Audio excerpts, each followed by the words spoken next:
What happens when you reach high engagement levels?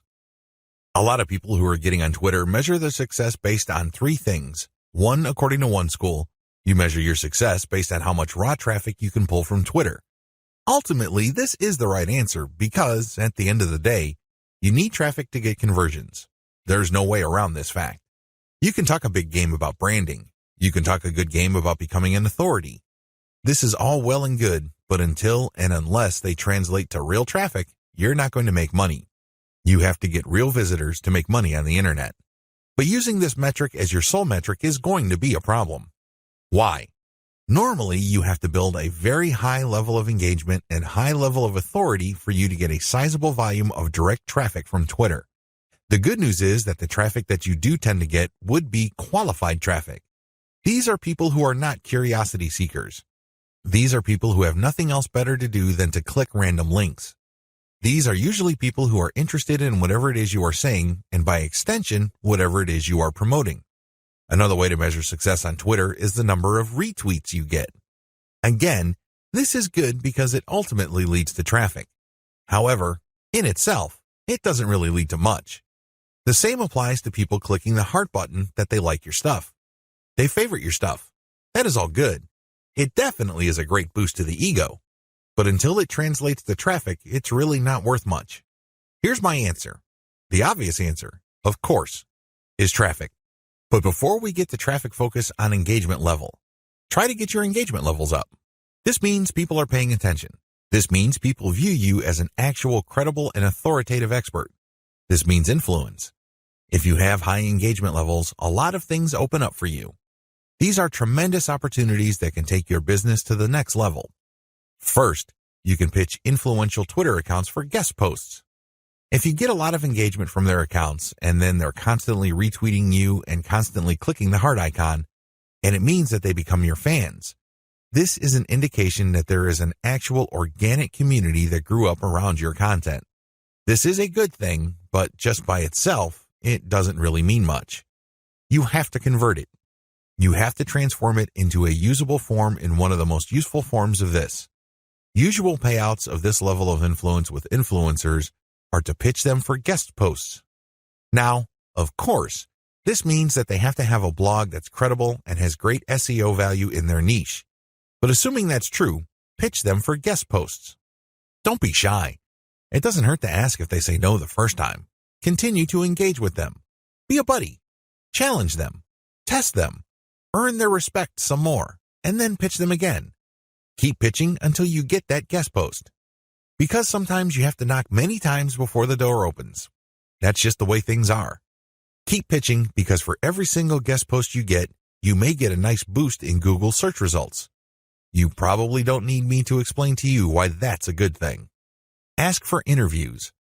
There are many influential people on Twitter that are either top dogs in organizations in your niche or they know people. Either way, when you get interviewed for a variety of reasons, you have arrived in your niche. Let's put it this way. They're not going to interview worthless people. They're not going to interview people who have no credibility. Why? Well, they respect their own credibility. They want to protect whatever status they have. One of the worst ways to do that is to interview people with no credibility. They want to build up. So, the fact that they're interviewing you signals to whoever respects them that you are worthy of respect. It signals to people that you are credible, that you are worth following. It tells people in so many ways what you have to say counts for something. This is a big deal. How come? You can leverage this interview that you've got as proof of your expert status. You can then contact influential publications in your niche to get backlinks. You can contact the networking groups, symposiums, and conventions to get speaking opportunities.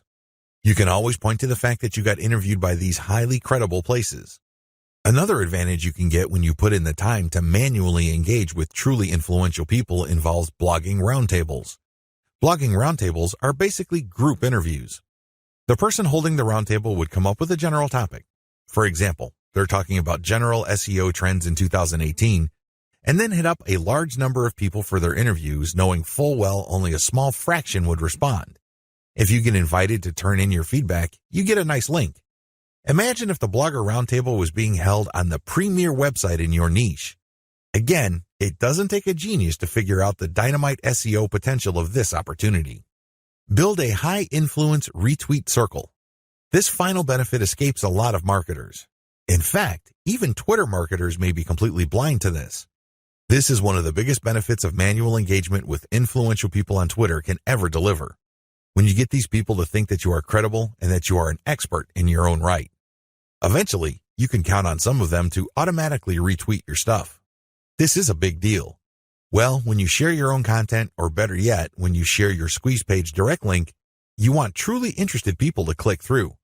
You want people who understand what your content is about to click through and possibly convert. In other words, you want highly qualified traffic. If your brand becomes so trusted and so credible in your niche among other Twitter users, you cultivate such a following. You only need to produce content and automatically you know they would retweet you. You can almost bet that a certain percentage of your followers would retweet. This can then lead to your content being seen by more of their followers, which can lead to highly qualified direct traffic. Don't neglect this benefit. Unfortunately, a lot of people do because this benefit grows very slowly. It also starts at a very low level. But of all the benefits, this is probably the most potent.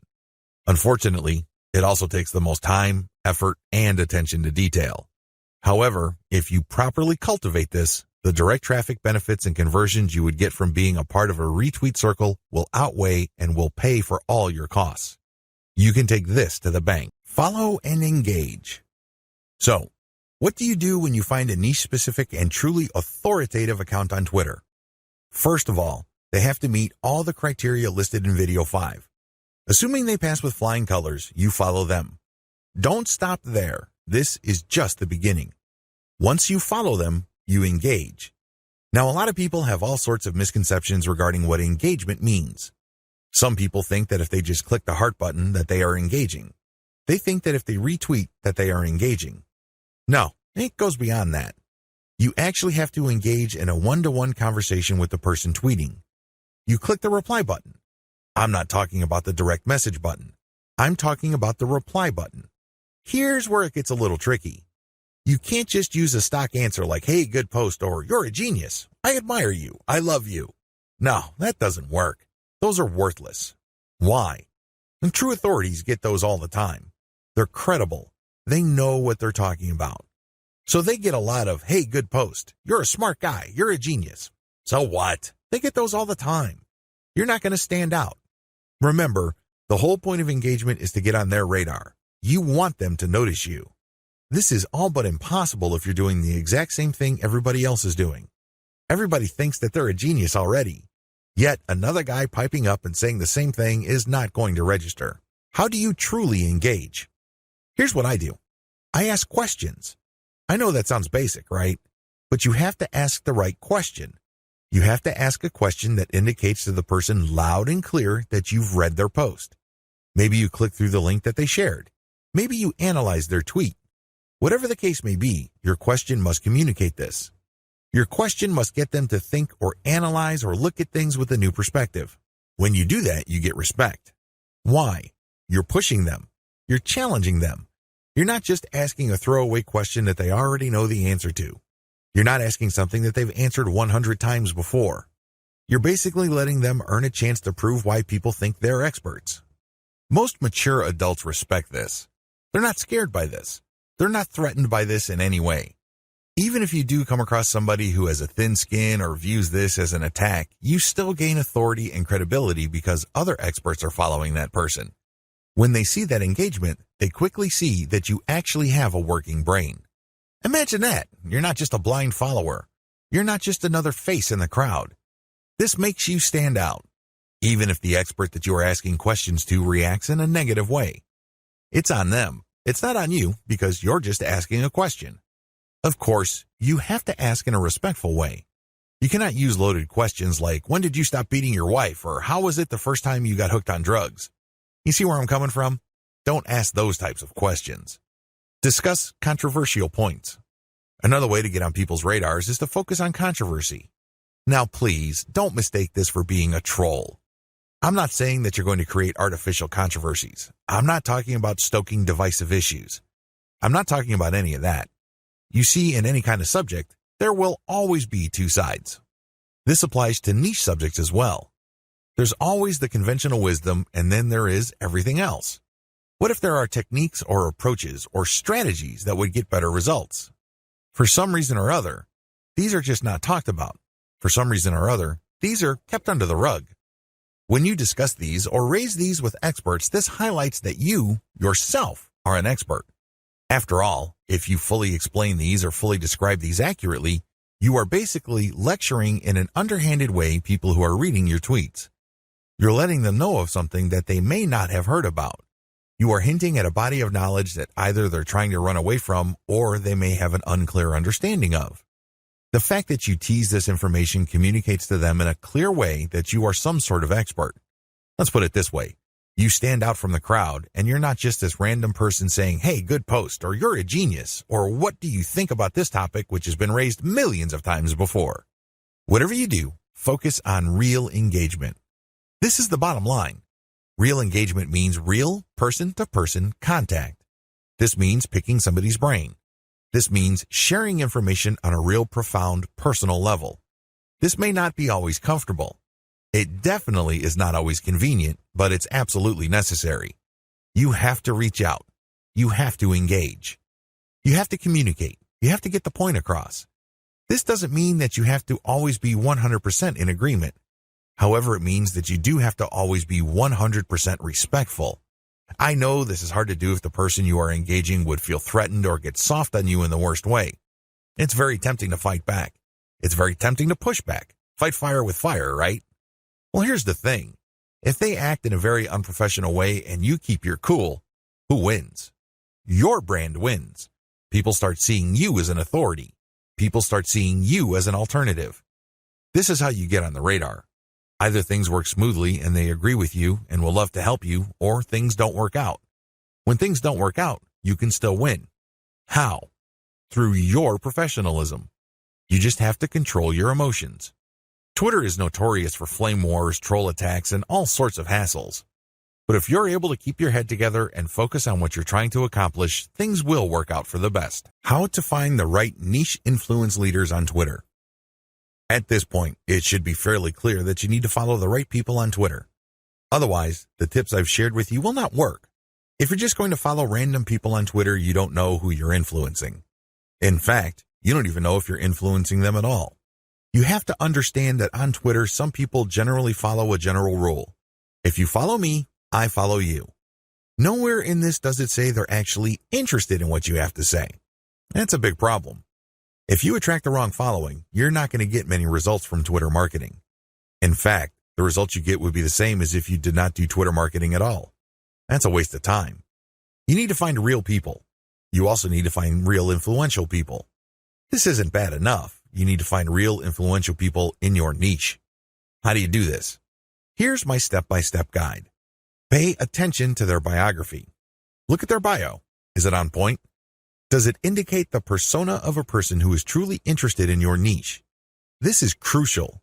If there are no niche-related keywords there, or it's not obvious that this person is part of your target demographic, and it's not some sort of passionate or credible enough authority in your niche, then this is probably the wrong person. You may be barking up the wrong tree. Look at their follower-to-following ratio. This ratio is simple. Look at the number of people this person follows and look at the number of people following this person. If this person's followers greatly outnumber the accounts this person is following, chances are this is a real account. It is not some bot that is fully automated. Instead, this person actually has influence because for how many people he or she is following, he is followed by hundreds, if not thousands of more people. This is very important. If it turns out that the number of people following this person is pretty much the same as the number of persons he is following, it's probably not a good idea to follow that person. This person is probably just using some sort of software to take advantage of the fact that when you follow people, they follow you back. Some of them follow you back. Pay attention to their level of engagement. Look at the stuff that they talk about. Pay attention to their tweets. What do they constantly retweet? What do they tweet about? Are they talking about the same stuff most of the time? Does their account get a lot of retweets and posts, retweets and engagements? Do they get a lot of favorites? Is there a lot of engagement with the content they share?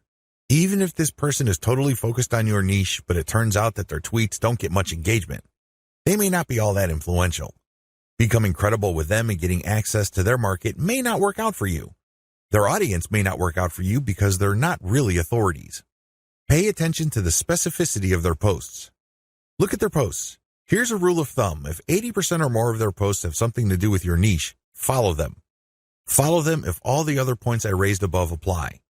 But if it turns out that this person's bio is on point, it has more followers than the accounts that he or she is following, it has a high engagement level, but this person focuses on generalized content, this person may be a dud. In other words, this person is some sort of Twitter celebrity. This person is only an authority because of their personality and not much else. They're not an authority because they focus on a niche. They're not an authority because they are truly passionate about a niche. People only follow them because they think their personality is interesting. So, what you get is some sort of individual celebrity market. That's not what you're looking for. You're looking for a niche audience.